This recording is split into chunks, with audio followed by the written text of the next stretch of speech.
Sudah, mari kita membuka kitab Keluaran. Mari kita bersama-sama membaca Keluaran pasal yang ke-15. Kita akan membacakan ayat-ayat dari ayat 22 sampai ayat yang ke-27.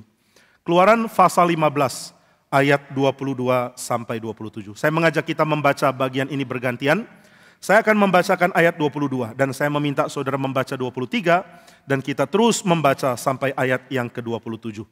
Saya memulai dari ayat 22. Musa menyuruh orang Israel berangkat dari Laut Teberau, lalu mereka pergi ke padang gurun Syur. 3 hari lamanya mereka berjalan di padang gurun itu dengan tidak mendapat air.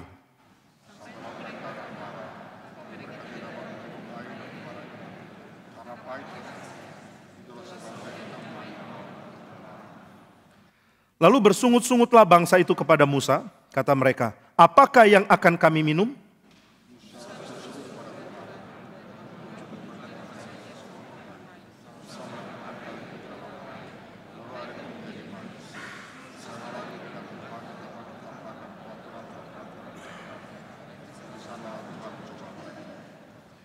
Firman-Nya, jika kamu sungguh-sungguh mendengarkan suara Tuhan Allahmu dan melakukan apa yang benar di matanya dan memasang telingamu kepada perintah-perintahnya dan tetap mengikuti segala ketetapannya, maka aku tidak akan menimpakan kepadamu penyakit manapun yang telah kutimpakan kepada orang Mesir, sebab aku Tuhanlah yang menyembuhkan engkau.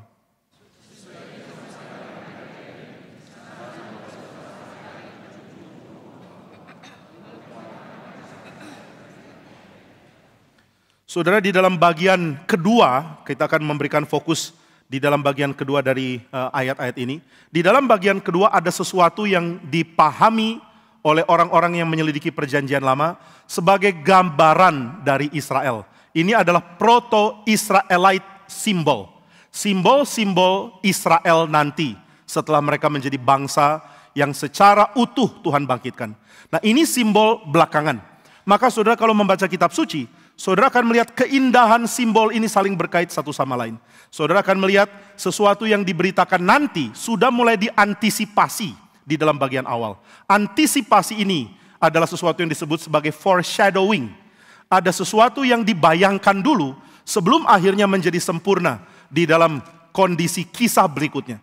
Nah, saudara sekalian, salah satu tokoh yang paling banyak foreshadow-nya adalah Kristus. Kristus mempunyai nubuat begitu banyak sehingga orang yang membaca kitab suci di dalam perjanjian lama tidak mungkin tidak melihat bahwa simbol Kristus dengan jelas dinyatakan di dalam kegenapan dari pribadi Kristus. Ada banyak hal yang merupakan simbol dari Kristus, baik penebusan lewat korban di bait suci maupun pekerjaan imam dengan jubah yang menyatakan cinta Tuhan kepada Israel.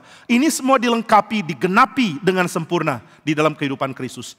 Kristus adalah satu-satunya pribadi yang sepanjang ribuan tahun sebelum dia hadir sudah dinubuatkan di dalam simbol yang sangat indah. Saudara, ada satu orang mengatakan, seorang Kristen, seorang yang tadinya agnostik, lalu dia menjadi Kristen karena dia melihat seni Kristen. Ini adalah orang yang sangat pintar, dia ahli di dalam bidang neurologi, dia juga seorang filsuf, dan dia akhirnya menjadi seorang teolog. Nah, ketika dia melihat keindahan dari Kristen, dia mengatakan, saya sulit untuk tidak menjadi orang Kristen. Nah, ini adalah seorang bernama Ian McGilchrist. Dia seorang neurologis yang sangat terkenal. Nah, ketika dia menyelidiki tentang sejarah gereja, dia kagum. Gereja menghasilkan seni paling bagus. Gereja menghasilkan musik paling bagus. Gereja menghasilkan lukisan paling indah. Gereja menghasilkan puisi dan kisah paling indah. Nah, banyak orang yang sulit mengerti keindahan, tidak mengerti berapa indahnya gereja. Banyak anak muda tidak mengerti gereja itu indah, lalu mencoba untuk memasukkan konsep indah dari luar yang tidak ada kejelasan apa-apa untuk menggantikan tradisi indah yang begitu besar. Ini seperti ada satu orang tidak mengerti fisika, dia orang bodoh. Dia datang ke sebuah kelas yang dipimpin oleh seorang namanya Albert Einstein. Ini cuma contoh ya. Lalu orang itu duduk dan mengatakan, ini pengajar saya nggak ngerti, bodoh, pengajarnya ganti. Akhirnya dia minta pengajar diganti. Waktu ditanya, siapa pengajar yang kamu rasa bodoh? Namanya Albert something. Hah? Albert Einstein? Iya, Albert Einstein. Itu orang terpintar. Tapi orang pintar nggak tentu dimengerti oleh orang bodoh. Nah, saudara, keindahan gereja nggak tentu dimengerti oleh orang bodoh. Itu sebabnya jangan jadi bodoh. Tradisi Kristen begitu agung. Apa yang dihasilkan oleh orang-orang yang menyembah Tuhan begitu limpah. Sehingga orang yang tadinya agnostik seperti McGilchrist mulai berpikir, saya tidak mungkin tidak Kristen. Saya tidak mungkin tidak menikmati dan menghargai kekristenan. Seni yang dibagikan oleh kekristenan begitu indah. Nah saudara, salah satu seni paling agung adalah Alkitab. Alkitab mempunyai wibawa di dalam menyatakan seni.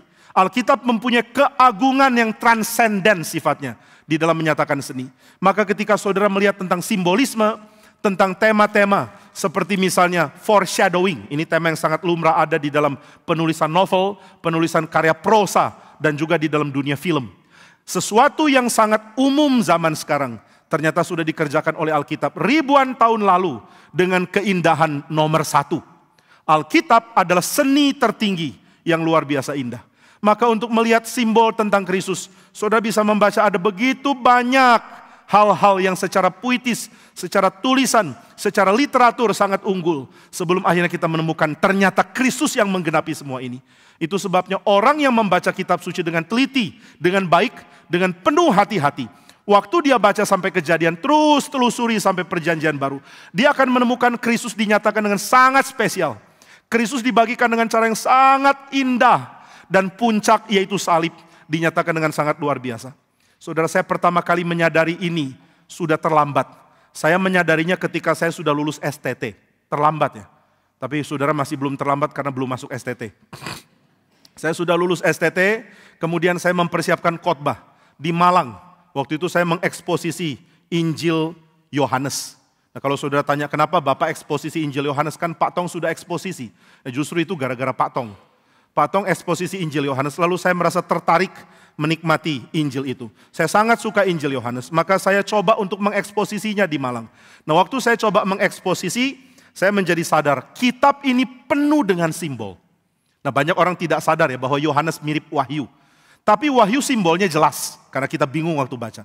Waktu kita baca Yohanes, kita tidak sadar ada banyak simbol yang subtle, simbol yang halus dimasukkan oleh Injil Yohanes untuk membuat kita memahami transendennya Tuhan di dalam inkarnasi Kristus. Ini tema sulit ya. Transendensi Allah, Allah yang tinggi, yang agung, yang besar, dinyatakan lewat inkarnasi.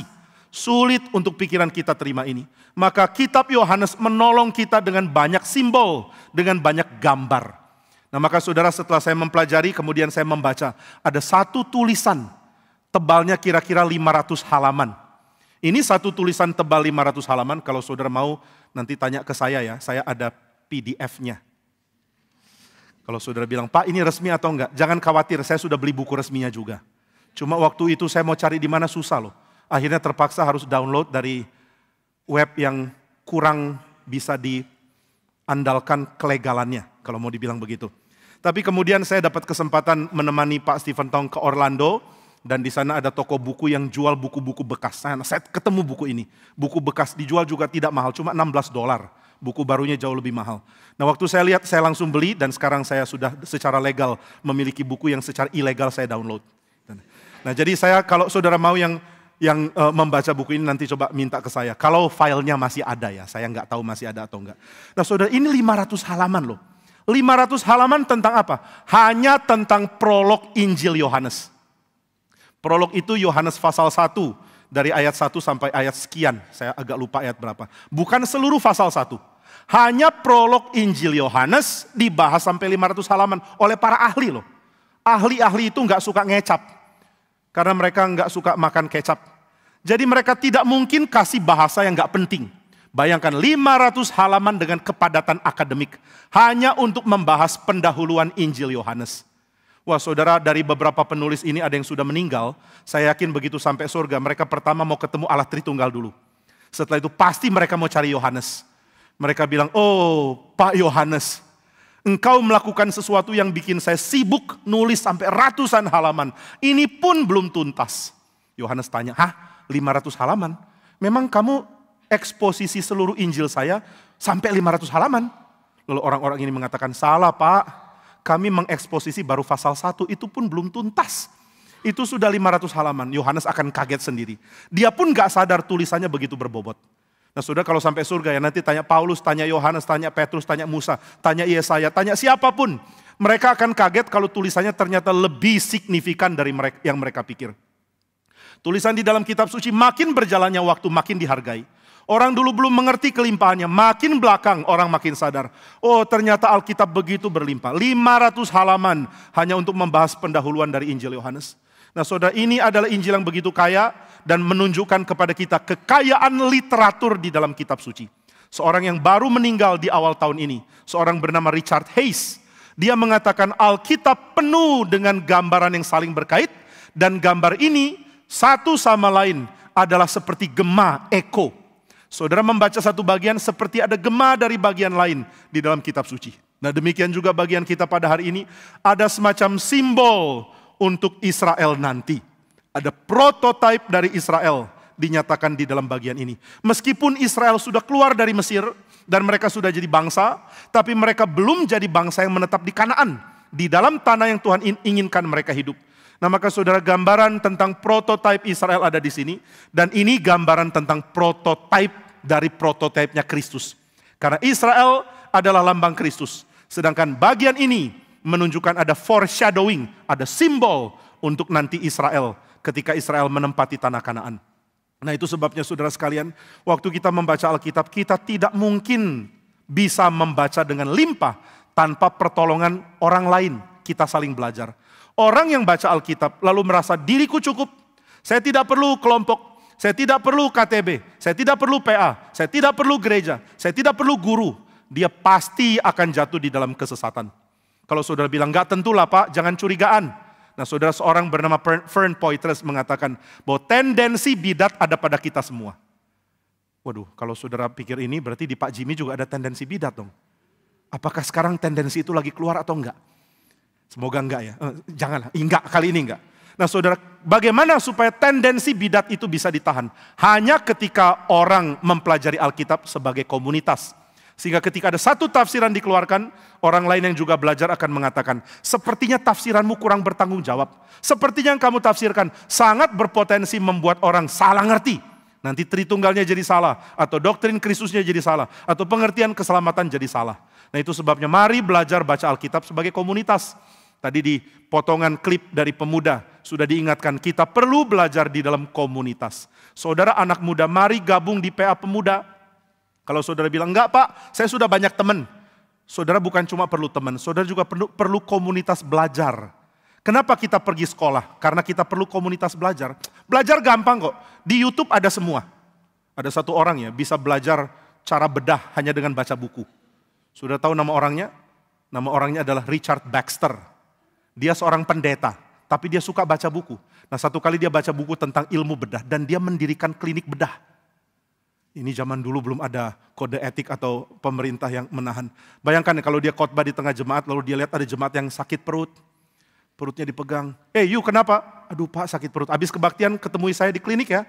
Mau apa Pak? Saya lagi belajar bedah. Hah? Bapak belajar bedah di mana? Baca buku, celaka, baca buku lalu bedah orang. Nah saya doa supaya Richard Baxter sibuk berkhotbah sehingga dia tidak sibuk membedah jemaatnya. Nanti kalau dia terus bedah jemaatnya memang cepat bertemu Kristus, tapi kayaknya ini kurang baik.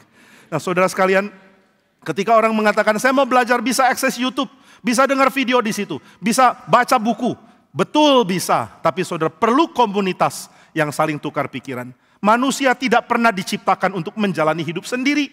Maka manusia perlu komunitas belajar. Itu sebabnya ada sekolah, itu sebabnya ada universitas. Gabungan antara murid dan guru. Digabungkan di dalam satu kesatuan. Nah inilah sebabnya saudara perlu gereja, salah satu sebab. Supaya kita bisa punya komunitas menafsir Alkitab. Punya komunitas membaca kitab suci. Nah maka waktu kita menyadari, oh ternyata saya perlu gereja. Saya perlu komunitas orang-orang yang ditebus oleh Kristus. Supaya saya bertumbuh di dalam pengenalan firman. Barulah hal-hal yang limpah ini bisa kita pahami. Dan tendensi bidat di dalam diri kita bisa dicegah oleh komunitas yang lain. Jadi jangan sombong, jangan percaya diri. Saudara baca teologi yang banyak atau bahkan saudara mungkin hamba Tuhan seperti saya. Atau bahkan diri saya, ini saya tegur diri. Ketika kita merasa diri kita sudah di-equip, sudah diperlengkapi dengan berbagai tools untuk menafsirkan Alkitab. Saudara tetap perlu interaksi dengan orang lain. Karena sekali lagi tendensi untuk jadi bidat ini bisa muncul di dalam diri kita. Seperti yang dikatakan dengan benar oleh Fern Poitras. Mari belajar menafsir. Karena kita sangat rentan untuk menafsir Alkitab dengan cara yang salah. Nah maka bagian ini pun perlu kita tafsirkan sebagai bagian yang menggambarkan bagaimana keadaan Israel nanti setelah mendiami tempat di mana mereka diberikan tanah oleh Tuhan sebagai tanah perjanjian. Nah ini sebabnya Israel waktu membaca kitab suci mulai melihat bangsa mereka digambarkan secara bayangan di dalam kitab suci. Nah saudara, di dalam kitab Kejadian ada banyak bayangan seperti ini. Misalnya tentang orang Amori. Ketika kisah mengenai Abraham, mendadak kitab Kejadian menulis, waktu itu orang Amori tinggal di gunung ini. Dan saudara bingung, kenapa tiba-tiba mendadak muncul ayat ini ya? Ini lagi cerita Abraham, tiba-tiba muncul orang Amori. Ini adalah foreshadowing. Ini adalah prototipe dari Israel sudah mulai digambarkan. Nah maka mari menikmati keindahan literatur dari kitab suci. Belajar membangkitkan jiwa seni saudara dengan memahami aspek seni dari Alkitab. Bukan hanya aspek truth atau kebenaran dari Alkitab. Kita membaca Alkitab, kita mengerti kebenaran, itu baik. Tapi kita juga perlu membaca Alkitab dan mendapatkan keindahan dari literatur dari kitab suci. Nah saudara, pada bagian ini Tuhan menyatakan satu peringatan yang penting di ayat 26. Firman-Nya, jika kamu sungguh-sungguh mendengar suara Tuhan Allahmu dan melakukan apa yang benar di matanya dan memasang telingamu kepada perintah-perintahnya dan tetap mengikuti segala ketetapannya, maka aku tidak akan menimpakan kepadamu penyakit manapun yang telah kutimpakan kepada orang Mesir. Jadi di sini Tuhan mengatakan kamu adalah bangsa yang beda dari Mesir. Kamu tidak sama dengan Mesir. Mesir cemar, kamu tidak boleh ikut cemar. Mesir menyembah begitu banyak berhala, kamu jangan ikut menyembah berhala. Saudara, saya membaca kisah tentang zaman ketika Mesir dikuasai oleh Ptolemy, dinasti Ptolemy. Salah satunya dari dinasti ini adalah Cleopatra. Nah ketika Mesir dikuasai oleh Ptolemy, ketika itu masa lalu Mesir digali dan seluruh kekayaan dari penyembahan berhala dan seni Mesir kuno dibagikan kembali. Dan ketika itu orang ditugaskan untuk memberikan daftar hal apa saja yang jadi peninggalan Mesir kuno. Dan mereka memberikan list yang begitu banyak tentang berhala. Orang Mesir punya berhala begitu banyak. Orang Mesir mempercayai apapun bersifat ilahi. Saudara pergi melihat seekor kumbang yang mengumpulkan kotoran, lalu digulingkan jadi bola. Ini kumbang skarab. Waktu saudara melihat binatang ini, saudara mengatakan, wah ada binatang kumbang yang lucu ya. Dia dorong bulatan yang menjadi seperti bola. Padahal ini adalah bulatan dari kotoran binatang lain. Dia kumpulkan untuk menjadi makanan bagi larvanya. Nah waktu orang Mesir lihat dewa matahari. Ini dewa matahari lagi menyamar jadi kumbang. Waduh, kalau dewa matahari menyamar jadi kumbang, saudara harus hati-hati terhadap segala jenis serangga. Jangan-jangan kecoa adalah dewa kematian lagi menyamar. Makanya banyak orang takut sama kecoa. Begitu lihat kecoa, wah dewa kematian lagi menyamar. Nah saudara, ketika kumbang skarab ini mendorong bulatan kotoran, orang Mesir mengatakan ini adalah dewa matahari sedang mendorong matahari terbit dan tenggelam. Wah, berarti binatang sekecil ini pun jadi dewa. Saudara lihat seluruh bagian dari kehidupan orang Mesir itu ada berhalanya. Ketika orang Mesir digigit buaya, mereka nggak boleh melawan. Karena buaya adalah dewa. Dewa sobek. Nah kenapa disebut sobek? Karena bikin kakimu sobek. Kalau nggak percaya, ulurkanlah kakimu. Nah saudara, kalau orang Mesir digigit buaya, dia nggak boleh lawan buaya. Ini adalah dewa sobek. Dan dia berhak memakan umatnya. Oh Mesir sekacau begini. Dan Tuhan mengatakan, Israel, kamu bukan Mesir. Nah saudara, saya mengatakan hal yang sama kepada saudara. Engkau bukan bangsa kafir. Jangan ikut hidup malam mereka. Anak-anak muda, jangan ikut kesesatan dosa dari teman-temanmu. Bergaulah dengan mereka. Kasihilah mereka. Injililah mereka. Tapi jangan jadi sama dengan mereka. Nah saudara, Tuhan mengatakan Israel, kamu bukan Mesir. Apa yang bikin beda? Dengarkan perkataanku. Nah ini ya yang Tuhan katakan. Hei Israel, jika kamu mendengarkan perkataanku, kamu akan beda dari Mesir. Dan ini adalah simbol Israel akan beda dari Mesir. Ini artinya adalah umat Tuhan akan beda dari bangsa manapun yang tidak mengenal Tuhan. Kamu dan saya sebagai umat Tuhan beda dengan orang-orang kafir. Nah maka kita berbeda dengan orang-orang lain yang berdosa. Karena apa? Karena Tuhan memberikan firman dan kita dengar. Kalau Tuhan beri firman kita nggak dengar, kita nggak beda. Kalau Tuhan tidak beri firman, kita tidak beda. Kalau Tuhan beri firman, kita tidak mau dengar, kita berbeda. Kita tidak berbeda dengan bangsa lain.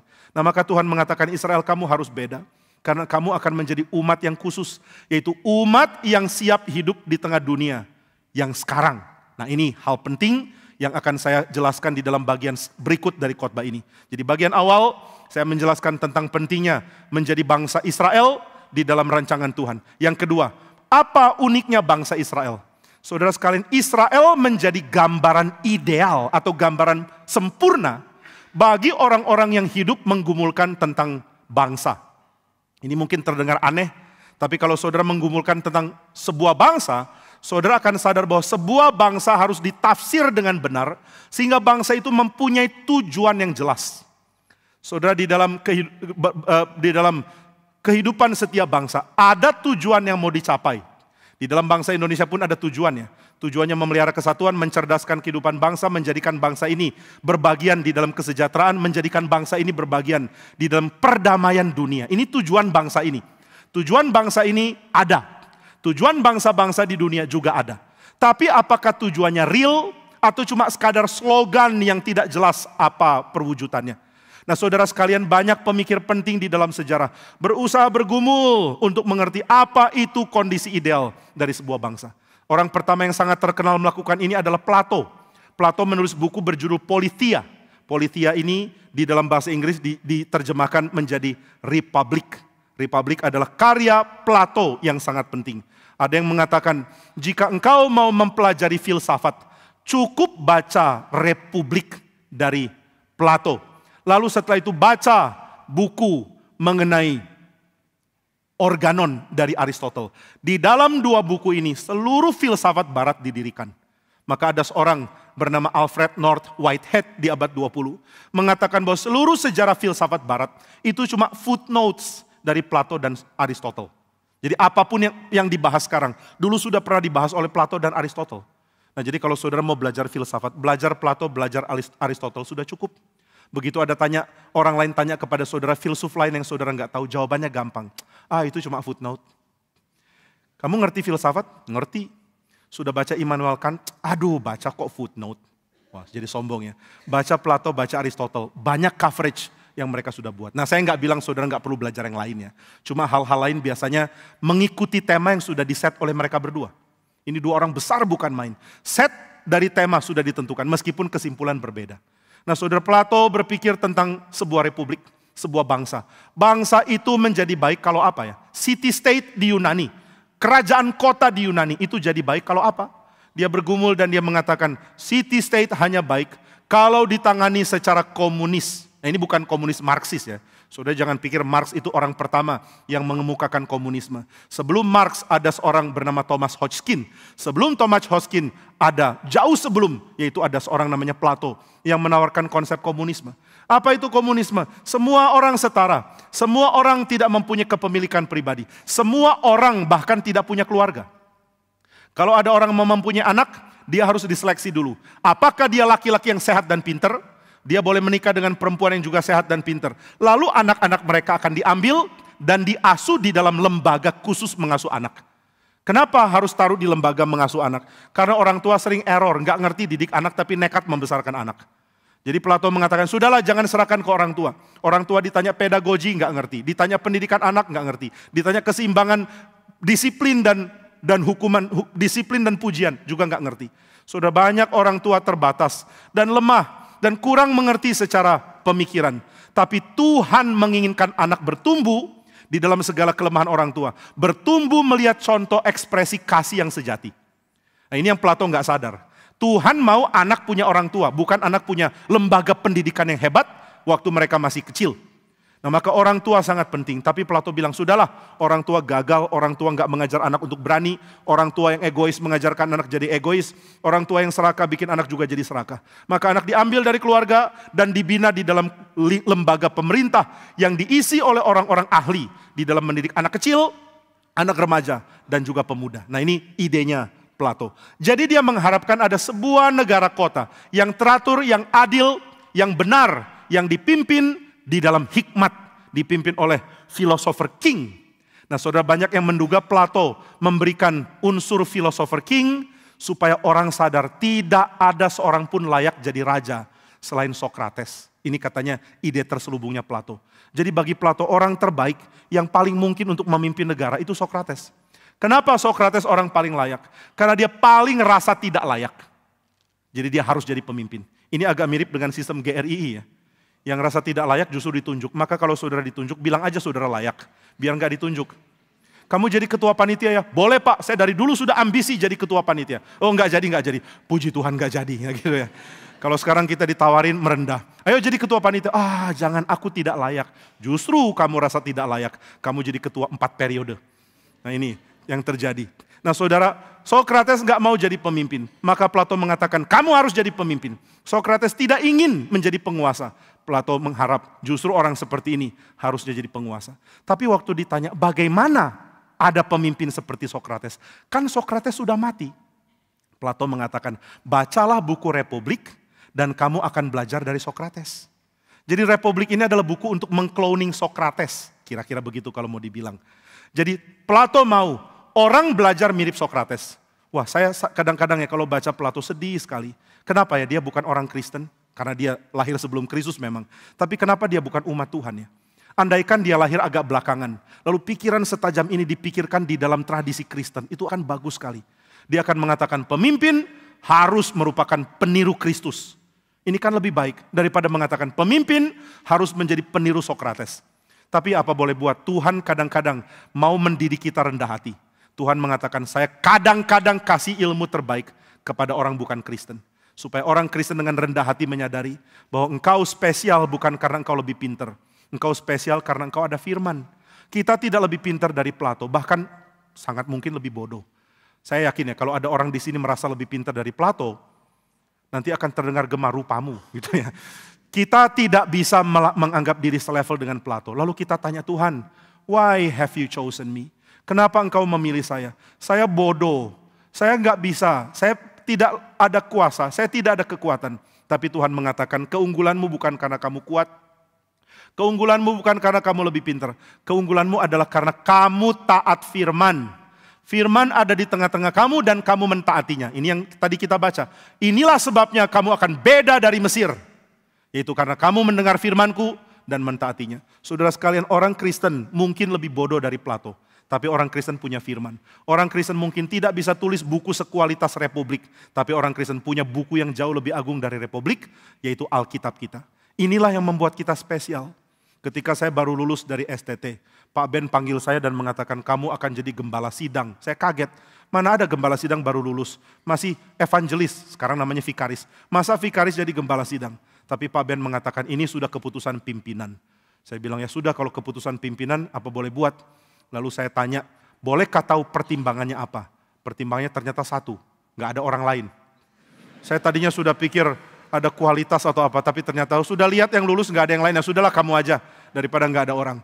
Nah akhirnya saya ditempatkan, baru saya sadar Tuhan suruh saya langsung memimpin. Supaya saya sadar saya tidak bisa jadi pemimpin. Dan setelah saya sadar saya tidak bisa jadi pemimpin, baru Tuhan katakan lagi, nah sudah ngerti kamu gak bisa jadi pemimpin? Saya bilang, iya Tuhan sadar saya nggak bisa jadi pemimpin. Baru Tuhan bilang, lanjut, kontrak diperpanjang. Nah selama 2 tahun pertama di Malang, saya sangat-sangat bergairah. Dorong orang kerjakan ini, kerjakan itu. Saya nggak sadar kalau ini kurang bijak.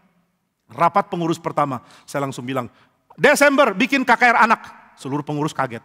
Pak, KKR anak, siapa yang pimpin? Saya bilang, Pak Stephen Tong. Kalau Pak Tong nggak mau, saya. Lalu mereka bilang, kepastiannya kapan? Nanti saya telepon dulu Pak Tong. Lalu saya telepon Pak Tong. Pak Tong nanti Natal ke Malang ya, khotbah di Malang untuk KKR Natal umum. Iya, saya memang sudah jadwalkan begitu. Oke, lalu di siangnya boleh ada sesi sekolah, sesi KKR siswa? Pak Tong bilang, boleh aja. Nah lalu saya tanya pertanyaan berikut, Pak Tong bersedia khotbah? Pak Tong bilang, enggak, you aja. Nah sudah, beres. Saya yang khotbah gitu ya. Kalau Pak Tong khotbah saya senang, kalau saya khotbah juga lumayan senang lah. Lalu saya rapat pengurus lagi, saya mengatakan, sudah saya akan khotbah. Nanti pengurus bikin tim, humas, saya mau target 1000. Jadi 1000 untuk yang pagi, 1200 untuk yang malam, yang umum. Saya perintah-perintah begitu, baru saya sadar, saya ini baru umur 28, perintah orang yang punya perusahaan yang ribuan anggota.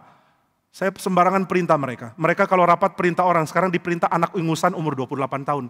Ini saya baru sadar setelah saya umur 32, bahwa saya dulu keterlaluan gitu ya.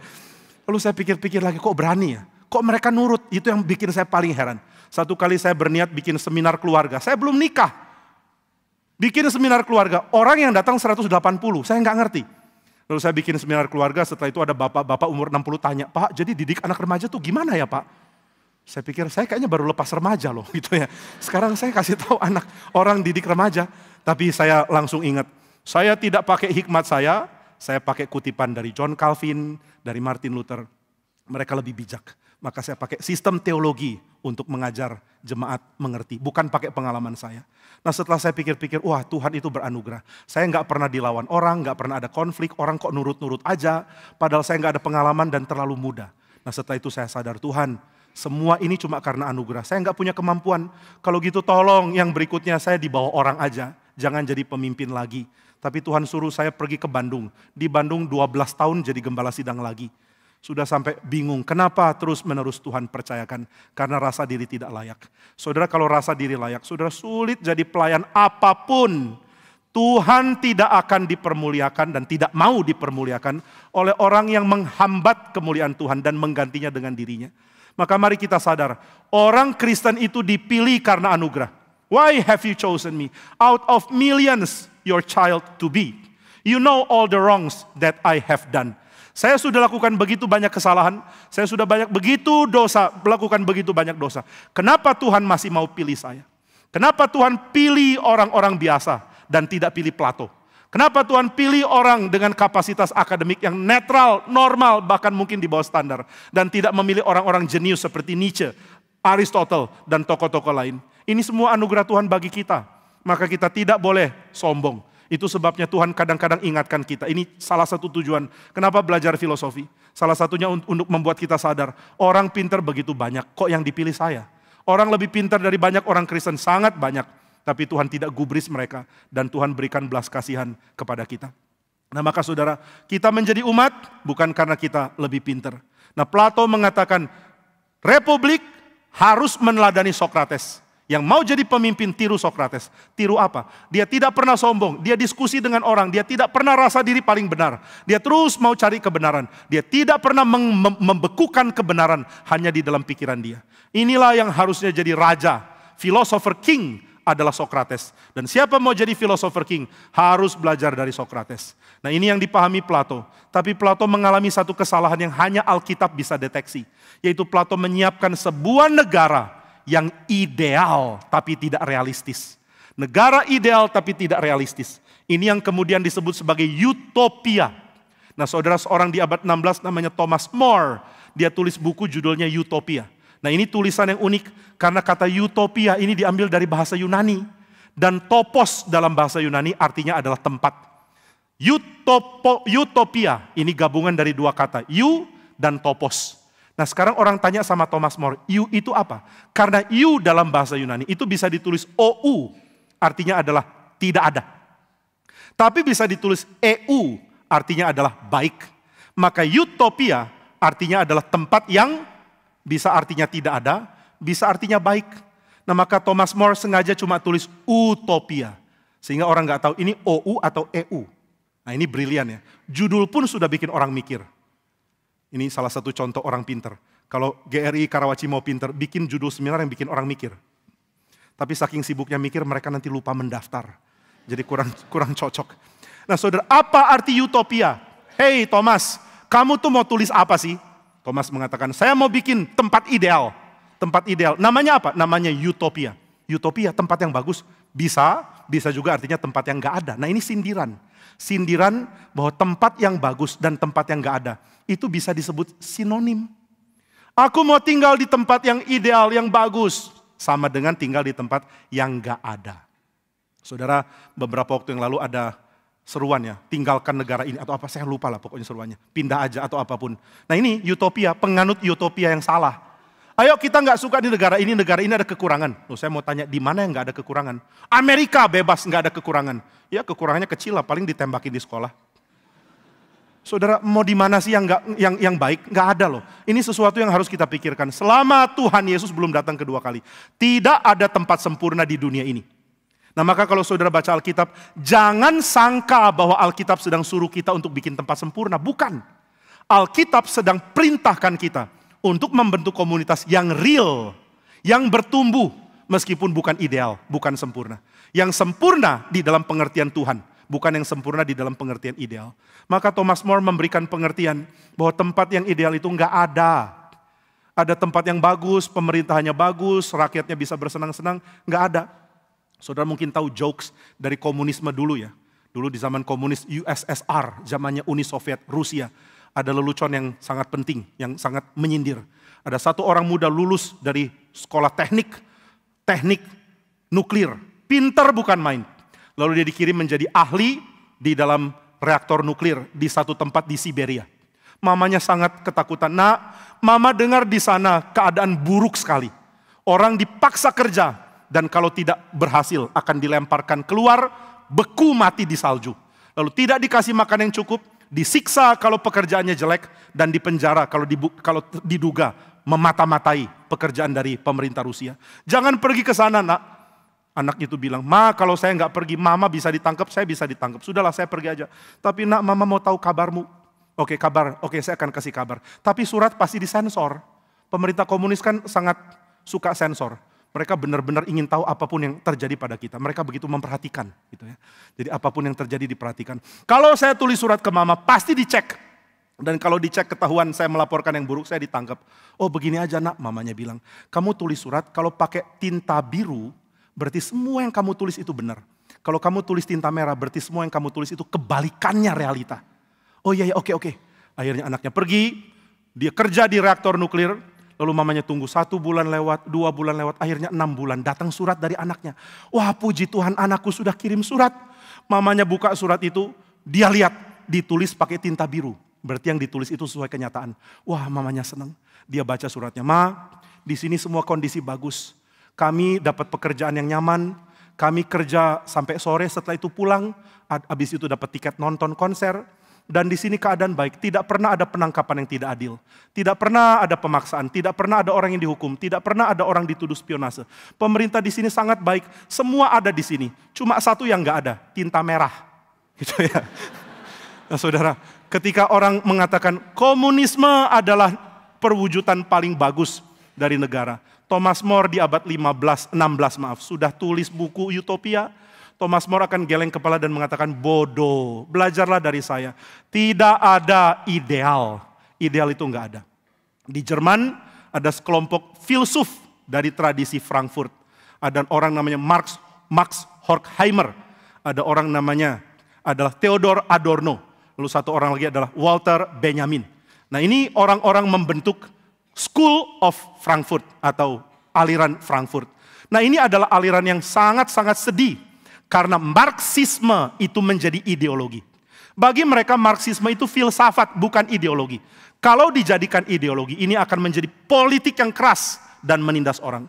Maka mereka sangat kritis terhadap Marxis-Leninis dan Stalinis dari Rusia. Mereka mengatakan Marxisme harusnya menjadi menjadi pikiran. Pikiran yang boleh dibantah, pikiran yang bisa didiskusikan, pikiran yang bisa interchangeable, yang bisa diperdebatkan dan bisa dikembangkan.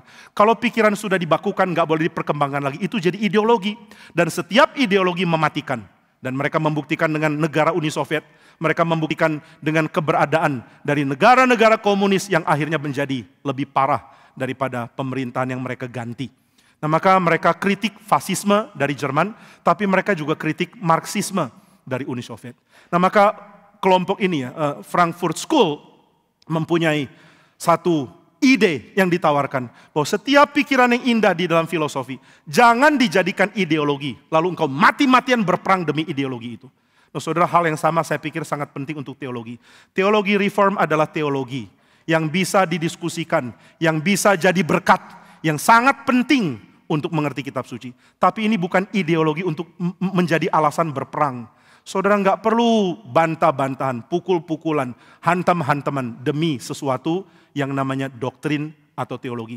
Saudara harus pegang doktrin yang benar. Tapi saudara tidak bisa paksakan doktrin yang benar kepada yang lain. Nah ideologi cenderung bersifat opresif. Nah di sini nggak boleh ada opresi kan. Saudara kalau nggak setuju predestinasi, bolehkah saya memenjarakan saudara di kelas sekolah minggu balita selama 6 tahun? Sudah lulus balitanya. Lalu saudara dikurung di situ, tiap kali sekolah minggu ada anak balita datang, halo pak tahanan gitu ya. Saudara di penjara, nggak bisa, nggak boleh opresif. Nah pemerintahan komunis menjadikan Marxisme ideologi. Dan karena itu mereka mengopres orang. Nah ini sesuatu yang dikritik oleh Frankfurt School. Sayangnya sekolah Frankfurt ini, aliran Frankfurt, justru mendirikan gerakan idealisme dari Jerman juga. Yang memberontak melawan fasisme dan menjadikan komunisme yang mirip dengan Marxis-Leninis yang dilawan oleh sekolah Frankfurt. Oke, ini sekadar kuliah sejarah filsafat sedikit ya. Saudara kalau nggak ngerti ini juga nggak apa-apa. Kalau ngerti ya oke lah. Tapi kalau nggak ngerti ya nggak apa-apa. Saya disuruh bersabar kepada saudara. Nah maka saudara sekalian, ketika orang berpikir ada negara ideal. Mana negara ideal? Pakai ideologi komunis? Nggak bisa.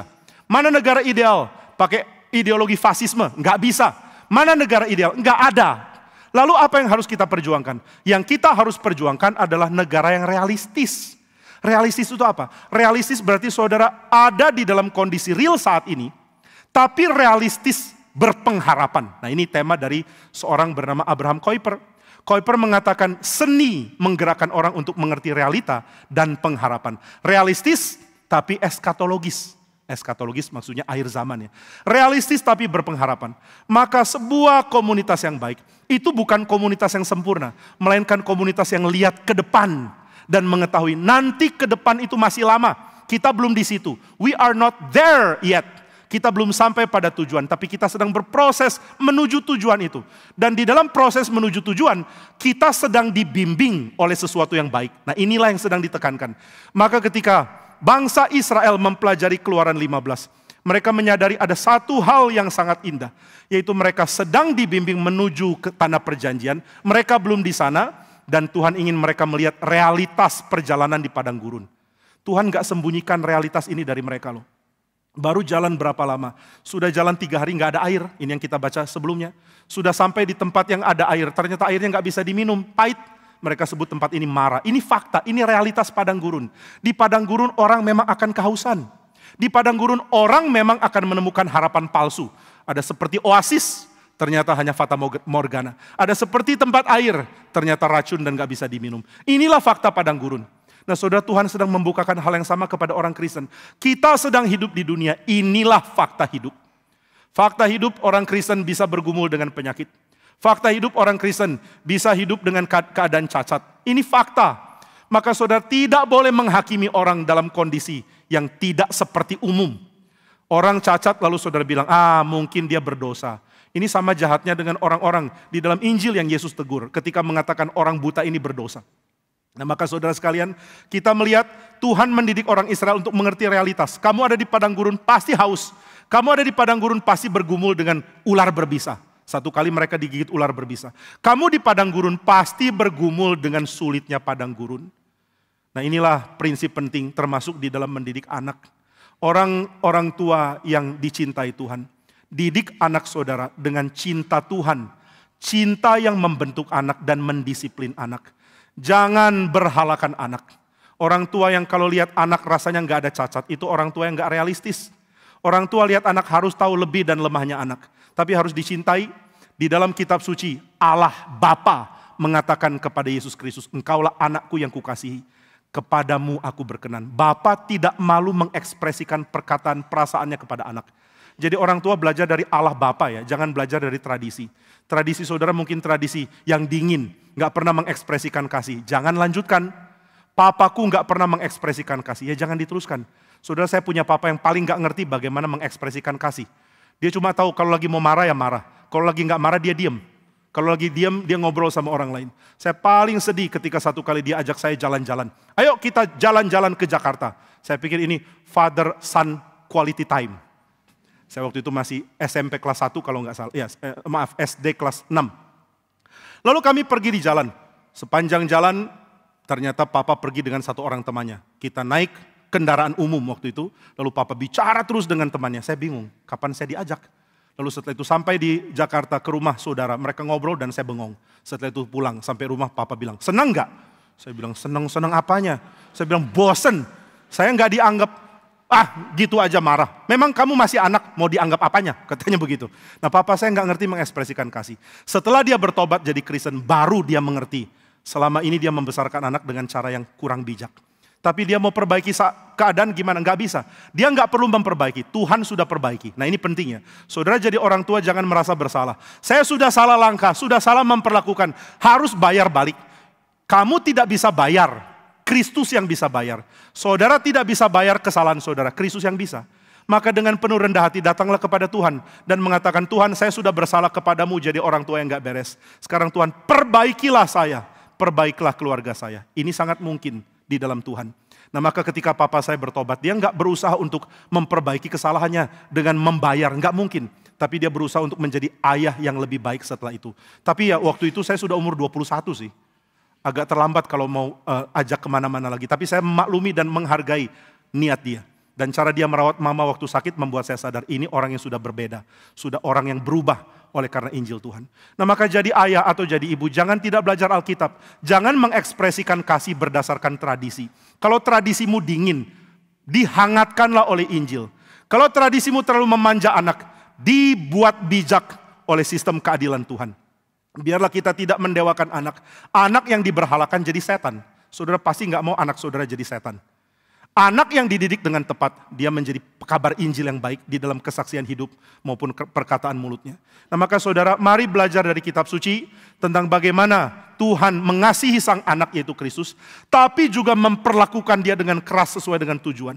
Dia harus mati di kayu salib dan Bapa tidak intervensi. Dia harus dihina dan akhirnya menderita oleh karena dosa kita. Dan sang Bapa tidak intervensi. Nah maka saudara sekalian, di dalam mendidik, Tuhan memberikan prinsip yang sangat indah dan penting untuk kita bisa memahami. Saya belajar untuk mengekspresikan diri di dalam cara yang tepat. Tuhan membimbing Israel di dalam cara yang tepat. Nah maka Tuhan mengatakan, engkau ada di tengah-tengah dunia, aku menyertai engkau. Engkau belum sampai tanah perjanjian. Engkau harus hidup di padang gurun secara real. Di padang gurun engkau akan sulit, di padang gurun engkau akan merasa berat. Tapi di padang gurun akan ada 12 mata air dan 70 pohon kurma. Nah ini yang digambarkan di dalam ayat yang kita baca. Ini merupakan simbol bagi Israel belakangan. Apa sih tanda 12 mata air? Saudara, angka di dalam kitab perjanjian lama dan juga sebagian besar perjanjian baru. Itu adalah angka di mana saudara bisa menafsirkannya secara simbol.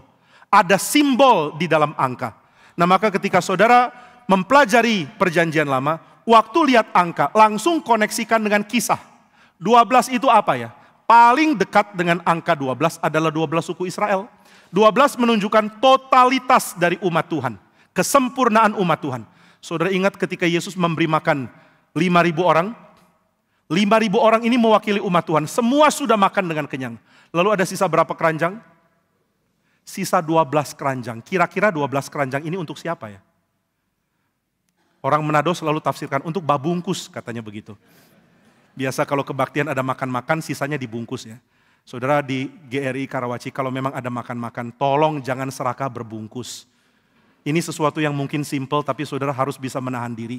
Jangan lebih dulu. Paulus sudah mengatakan di dalam kitab suci, kalau soal makanan, dahulukanlah orang lain. Belajar dahulukan orang lain sangat baik. Oke, ini sedikit tata krama mengambil snack gitu ya. Kita kembali ke dalam kasus yang lebih penting. Nah saudara sekalian, 12 sisa ini adalah untuk keutuhan umat Tuhan. Loh, keutuhan apa? Kan 5.000 orang yang menggambarkan umat Tuhan. Semua sudah makan sampai kenyang. Betul, tapi masih ada umat lain. Mana umat lain? Bangsa kafir. Ini adalah 12 keranjang. Tidak boleh dimakan oleh orang Israel sisa. Tapi sisa ini diberikan untuk bangsa kafir. Sisanya pun banyak. Nah kita ini adalah bangsa yang mengemis remah-remah yang jatuh dari meja tuannya. Kita ini cuma makan roti sisa. Dan ini yang digambarkan di dalam memberi makan 5.000 orang. Ada roti sisa tapi sangat lebih dari cukup untuk bangsa kafir. Nah Tuhan sudah sediakan bangsa kafir, kamu bergabung dengan Israel menjadi bangsa yang utuh. Maka kalau perjanjian lama sering memakai angka 12, perjanjian baru terutama Wahyu sering memakai kata 24. 12 ditambah 12 menjadi 24. Nah saudara, bangsa lain digabung. Ini jadi keutuhan dari Israel. Berarti 12 mata air melambangkan kelimpahan pekerjaan roh di dalam seluruh Israel. Inilah yang Tuhan janjikan. Saudara hidup di bumi, saudara bisa sakit, saudara bisa miskin, saudara bisa mengalami kesulitan. Saya ingat satu orang di Malang yang kaya karena usaha elektronik begitu besar. Mendadak drop dan dia nggak mengerti karena apa. Dia orang yang sangat pintar di dalam marketing. Waktu bicara dengan dia pintar bukan main cari peluang, cari apapun. Tapi saya heran, tokonya nggak berkembang. Ditinggalkan pelanggan, terus turun. Akhirnya dia jual, dia menyatakan diri bangkrut. Dia dan keluarga sangat kesulitan, dia punya istri dan beberapa orang anak sangat sulit uang. Lalu dia bergumul, Tuhan saya sudah lakukan semua untuk pertahankan usaha ini, tapi nggak bisa loh. Kenapa ya? Banyak toko elektronik bisa berkembang waktu itu, tapi dia hancur. Dia nggak mengerti kenapa. Dia adalah orang yang mengembangkan usaha dari nol. Sangat pintar dan berbakat. Tapi Tuhan bikin usahanya habis. Lalu dia datang konseling, kita susah ya kasih konseling seperti ini. Kasih kata-kata yang kayaknya nggak terlalu bermakna. Pak tenang ya, tenang. Nanti anak saya sekolah bayarnya apa? Lalu kita cuma bilang, nanti Tuhan sediakan. Nanti itu gimana? Saya kan harus berjuang, saya mesti lakukan sesuatu. Akhirnya di dalam keputusasaannya, dia ingat dulu waktu masih kuliah, dia pernah kasih les. Sambil tambah-tambah uang kuliah. Maka dia sekali lagi lakukan, mau kasih les. Dia buka, memberi les. Fisika, matematika, biologi, sejarah. Saya sampai kaget, les sejarah? Iya Pak, saya juga ngerti sejarah. Ini orang pinter loh, ngerti sejarah, ngerti biologi, ngerti fisika, ngerti matematik, ngerti bisnis elektronik. Lalu satu kali dia bilang, sudah buka tawaran, siapa mau les? Nggak ada orang mau les sama dia. Saya tanya, murid berapa? 0. Waduh, jadi nggak ada pemasukan? Nggak ada. Sisa tabungan makin merosot. Bagaimana ini? Wah, satu kali dia melamar menjadi guru di sekolah. Diterima. Lalu dia mulai mengajar. Akhirnya dia kabarkan, Pak saya sudah dapat pekerjaan. Pekerjaan apa? Jadi guru. Oh jadi guru ya. Bisa oke. Oke Pak baik. Semua tercukupi. Meskipun tidak seperti dulu. Sekarang hidup kami harus berubah. Harus lebih hemat. Pindah rumah yang lebih kecil. Tangani keuangan dengan lebih hati-hati. Tapi saya baru tahu. Saya menikmati mengajar berpuluh-puluh kali lipat dibandingkan dapat uang dari jual alat elektronik. Dia baru sadar disinilah hidup dia. Tuhan memberikan kepada dia kelimpahan hidup menjadi berkat lewat mengajar. Nah ini contoh untuk dia ya. Saya nggak bilang di sini orang tutup toko lalu jadi guru semua.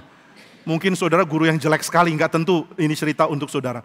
Tapi pengertiannya adalah bahwa Tuhan membimbing dia di dalam keadaan sulit. Tuhan nggak bilang, oh kamu anakku, nggak mungkin bangkrut lah. Kamu anakku, aku tidak akan biarkan kamu sakit. Orang Kristen bisa sakit, orang Kristen bisa bangkrut, orang Kristen bisa rugi, orang Kristen bisa cacat. Orang Kristen bisa mengalami kesulitan-kesulitan yang orang lain alami di dalam dunia ini. Lalu apa bedanya? Bedanya Tuhan memberikan penyertaan dengan rohnya. Roh Tuhan rela berikan. Ini sesuatu yang digambarkan di dalam bagian ini. Maka ketika Israel pergi dari Mara, mereka pergi ke daerah bernama Elim. Di Elim mereka mendapatkan ada 12 sungai mata air dan 70 pohon kurma. Nah inilah gambaran Tuhan mengatakan, meskipun engkau di padang gurun, aku akan memberikan engkau pemeliharaan. Pemeliharaan apa? Dari 12 mata air. Air seringkali dilambangkan dengan pekerjaan roh yang indah. Pekerjaan Roh Kudus yang memberikan ketenangan tetapi tidak berlebihan. Bukan sesuatu yang sifatnya superfluous. Bukan sesuatu yang sifatnya membuat kita mengalami kesenangan yang akhirnya menyebabkan kita dapat kecanduan. Kesenangan dari roh itu kesenangan yang tenang, yang stabil, yang membuat kita menikmati dengan cara yang peka. Tuhan membuat kita menjadi manusia yang lebih peka, bukan mematikan kepekaan kita. Saudara, kalau saudara dengar musik yang keras, kepekaan saudara mulai hilang. Saya orang yang senang musik yang keras, tapi saya sadar makin sering dengar, kepekaan makin hilang. Saya nggak mau diri saya tidak lagi peka. Maka Tuhan memberikan keindahan yang perlu kepekaan untuk didengarkan. Orang kalau dengar hal yang indah tapi punya hati yang peka, dia akan terhibur. Orang kalau tidak punya hati peka melihat keindahan yang perlu kepekaan, dia akan ngantuk. Maka kalau saudara ngantuk dengar khotbah itu tandanya ya saudara belum punya kepekaan yang diperlukan. Saudara dengar musik klasik di ASJ, begitu dengar karya Bach memainkan karya dipentaskan oleh JSO, lalu saudara dengar dan saudara tertidur. Mendadak saudara tidak sadar apa yang terjadi, saudara baru masuk ASJ, begitu bangun udah tepuk tangan final. Apa yang terjadi? Saudara tertidur. Apakah ini karena musiknya kurang seru? Bukan, tapi karena kita kurang memiliki kepekaan. Tapi kepekaan harus dilatih.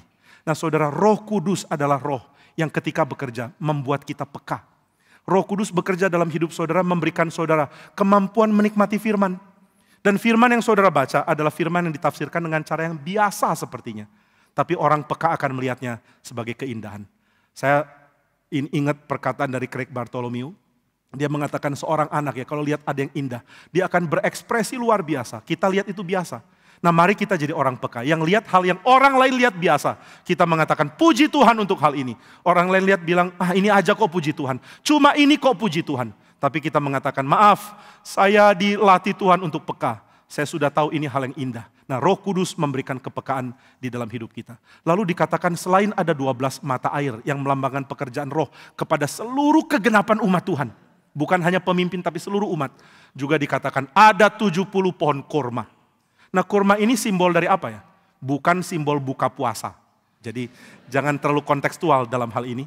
Apa sih simbolnya pohon kurma ini? Saudara kalau pergi ke Indomaret sudah ada buah kurma, buah kurma baru saudara tahu. Oh sudah mau sudah mau Ramadan gitu ya. Ini penandanya. Nah saudara apa yang dilambangkan dengan pohon kurma ini?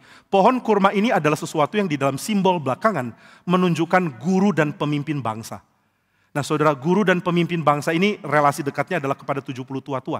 Ini bukan tafsiran ahli PL ya, ini tafsiran orang Yahudi. Bagi orang Yahudi 70 pohon korma ini melambangkan 70 pemimpin di tengah jemaat. Saudara, apa sih yang Tuhan mau katakan? Yang Tuhan mau katakan adalah kamu ada di tengah-tengah dunia. Israel ada di tengah padang gurun. Kamu akan sulit.